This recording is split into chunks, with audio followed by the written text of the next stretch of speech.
Good morning everyone, welcome back to my channel mom of two it's Charu. आशा करती हूँ आप सभी ठीक होंगे, मस्त होंगे, स्वस्थ होंगे, तंदुरुस्त होंगे।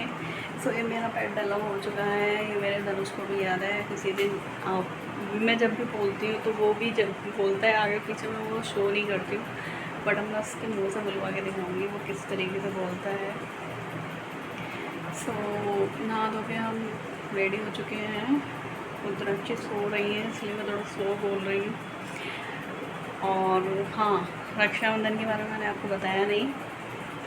वहाँ से हम लौट के आए थे नेक्स्ट डे, और फिर उसके बाद मैंने ब्लॉग यहाँ पर आके डाल दिया था, कुछ बताया नहीं था। उससे पहले वाला ब्लॉग जो था वो भी नहीं मैं डाल पाई थी नेक्स्ट डे, क्योंकि रक्षाबंधन था। वहाँ जाकर मैंने कुछ भी अपलोडिंग नहीं करी थी, मन नहीं हुआ था, थकान बहुत हो रही थी, ज़्यादा कुछ मैंने शूट भी नहीं करा, ना आने का ना जाने का, बस थोड़ा बहुत वहीं का कर लिया था जो भी करा था।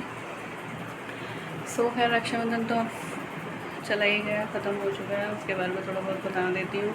वहाँ पर हम गए थे तो मम्मी ने सामान वगैरह दिया था काफ़ी, और जो राखियाँ वगैरह थी सबको बहुत पसंद आई थी। और भाभी की राखी जो थी वो कुछ ज़्यादा ही पसंद आई थी सबको। वो अपने घर गई थी तो वहाँ पर उनकी बुआ जी भाभी वगैरह थी कि हमें दे दो हमें दे दो, बट उन्होंने दी नहीं। वो अच्छी थी और मैंने बहुत पहले ले रखी थी, काफ़ी 2-3 साल पुरानी हो गई थी, क्योंकि पिछले साल तो मैं गई नहीं थी बिकॉज ऑफ प्रेगनेंसी, और हमारी अम्मा भी एक्सपायर हो गई थी, तो वो लकी साल थी, यहाँ पर भी कोई नहीं आया था। अदरवाइज़ हर बार वो आते थे राखी पर, और भाई दोस्त पे मैं जाती थी। फर्स्ट टाइम मैं गई थी और वो भी 5 घंटे में पहुँची, तो 2 घंटे का रास्ता था। तो वो गुड़िया बैठे बैठे परेशान हो गई, कभी इधर भागी कभी उधर भागी, ज़्यादा जगह भी नहीं थी जो इधर उधर घूम लेगी। और बस यही है रक्षाबंधन का। चलिएगा मिलते हैं फिर थोड़ी देर बाद आपसे। सो गाइस, मैं धनुष को पढ़ा रही थी, दोपहर का टाइम हो रहा था। वो धनुष अपना वर्क कर रहे थे। रुद्राक्षी की तबीयत अभी ठीक नहीं है, दांत निकल रहे हैं, उस वजह से उसे बहुत ज़्यादा कमज़ोरी थी, कहीं पर भी लेट जाती है, सिर फोड़ लेती हैं। और फिर अब मेरे ऊपर लेटी थी ये, तो लेटे लेटे फिर ये राधे राधे करने लग गई, क्लैपिंग कर रही थी खुद से ही। बेचारी बड़ा दुखी है, दांत निकल रहे हैं तो। और बहुत सहन शक्ति भी है इसके अंदर, मतलब प्रिटेंड नहीं करती है कुछ भी कि ऐसा कुछ है, बट उसे खुद ही क्योर करती है सब चीज़ों को अभी से। और ज़्यादा मतलब रोना राना ऐसा ज़्यादा कुछ है नहीं, इनका सहन शक्ति बहुत ज़्यादा है इसके अंदर।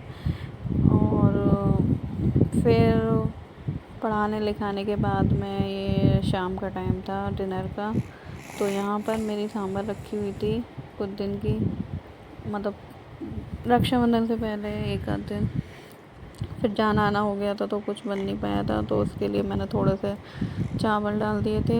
बहुत काफ़ी टाइम बाद मैंने बनाए हैं, काफ़ी मंथ्स बाद बनाए हैं कहो तो। और फिर मैंने तो डोसा बना दिया था उनको पीस कर। इसके लिए मैंने चावल लिए थे, मोटे वाले मंगाए थे, और उड़द की दाल, चना की दाल और थोड़ा सा मेथी दाना, इन सबको डालकर अच्छे से पीस लिया था। और इसको डब्बे में बंद करके रख दिया, जिसमें से इसको अच्छे से फर्टिलाइज हो गया थे, खमीर अच्छा उठ गया था इसमें। और अब की बार मैंने एक साइड ही सेका, अदरवाइज़ मैं दोनों साइड सेकती थी, बट आज मैंने एक ही साइड सेका था। मैं देख रही थी कि कितना क्रिस्पी होता है, वाकई में एक साइड सेकने से क्रिस्पी हो जाता है अच्छा खासा, दोनों साइड से अच्छा बनता है एक साइड सेक कर। जब तक इसमें लाइंस वगैरह आ जाए, वो हमें लगता है ये जल ना जाए, बट वो जलता नहीं है, और अच्छे से ब्राउनिश हो जाए तभी इसमें फिलिंग होनी चाहिए। यहाँ पर फिर धनुष तो बिना आलू का खा रहे थे, तो मैंने उनके लिए सिंपल ही बनाया था। रुद्राक्षी अंदर धनुष के पास बैठी हुई थी, वो भी खा रही थी थोड़ा बहुत, उनको दे दिया था बाइट। और फिर मैं यहाँ पे इसको सीखने का इंतज़ार कर रही हूँ कभी सीखे। धनुष ने खा लिया था अपना सिंपल बिना आलू वाला, इधर देखिए, फिर मैं अपने लिए यहाँ पर फिलिंग करूँगी। मेरे को तो फिलिंग वाला ही अच्छा लगता है, सिंपल मैं नहीं खाती सिंपल। और फिर इधर मैंने अपने लिए बना लिया। उधर सांभर मेरी गर्म हो चुकी थी, इधर मेरा डोसा बन के तैयार था, चटनी वगैरह सब रेडी थी। सो मैं अपने लिए यहाँ पर सेक रही थी। इसके बाद में फिर मैं अपना खाना पीना करूँगी। और बच्चों का वर्क वगैरह हो चुका था धनुष का, वो खाकर अपना सोएंगे। उसके बाद में फिर मैं अपना यहाँ पर बर्तन वगैरह करूँगी, रुद्राक्षी को सुलाऊँगी। अभी ये मेरा यहाँ पर खाना पीना हो चुका था। रुद्राक्षी यहीं आ गई थी, पहले तो ये नीचे थी, तो मैंने सोचा जल्दी से मैं बर्तन कर लूँ अपने, बट ये आ गई ऊपर। फिर मैंने थोड़ा सा, मेरे मच गए थे, मतलब बस वॉश करना रह गया था, तो मैंने ऐसे यहाँ पर खड़ा कर दिया था। फिर ये रोने लग गई, तो मेरे को ऐसे लेना पड़ा, रो रही थी इसलिए। कहीं फिर ज़्यादा दिक्कत हो जाती है, बच्चे को रोता वो अच्छा भी नहीं लगता है कि बच्चा रो रहा है और हम अपने कामों में लगे पड़े हैं। इसलिए फिर मैं ऐसे ज़्यादा दिक्कत देती नहीं हूँ, मैं ऐसे ले ही लेती हूँ। कैसे भी फिर हो ही जाता है वो वर्क जो हम कर रहे होते हैं, एक हाथ से कर लेते हैं जैसे भी करना होता है। क्योंकि माँ एक वॉरियर से कम नहीं है। माँ किसी भी कंडीशन में अपने बच्चे को रोता बिलखता नहीं देख सकती है।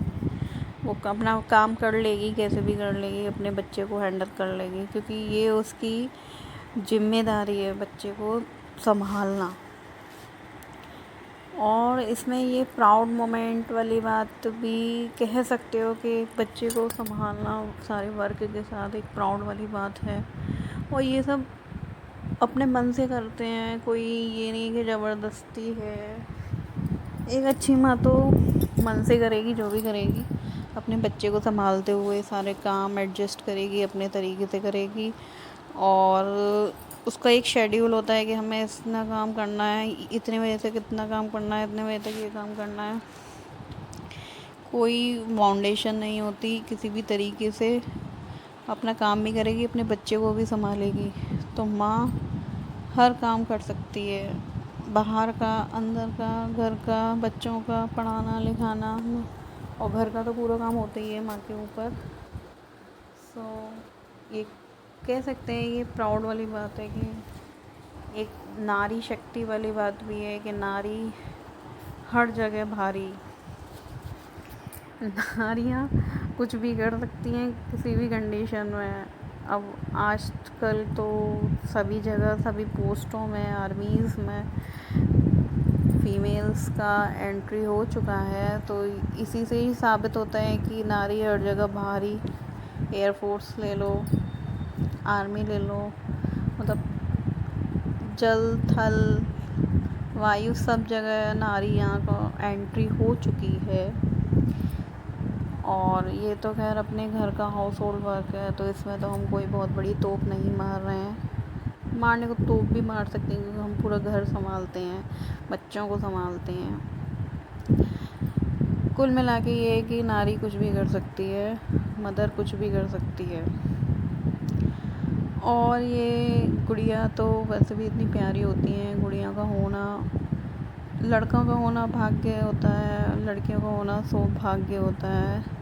तो मैं अपने आप को बहुत लकी मानती हूँ कि मेरे पास भाग्य भी है और सौभाग्य भी है।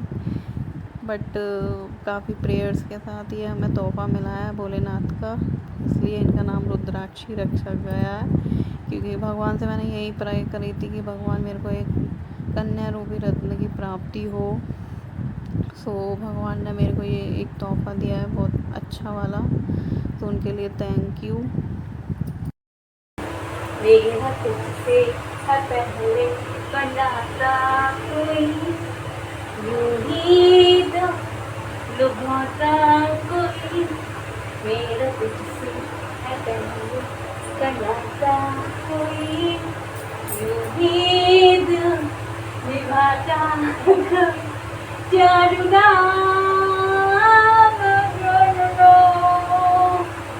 माने ना तो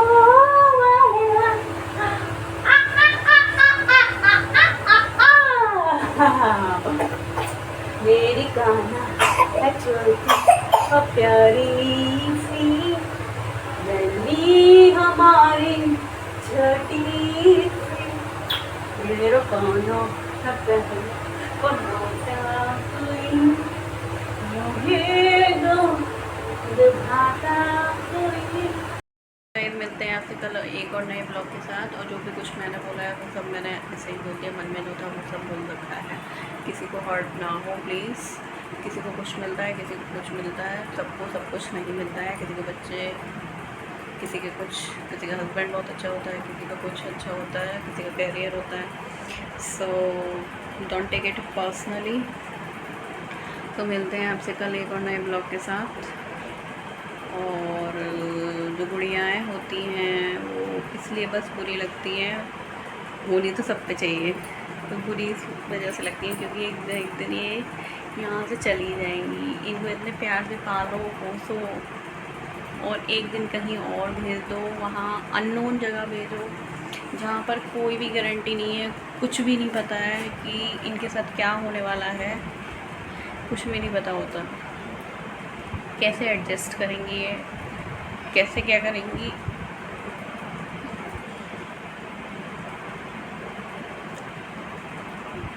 सो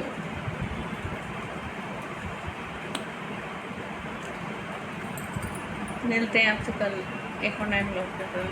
मैं थोड़ा इमोशनल हो गई इसको लेकर।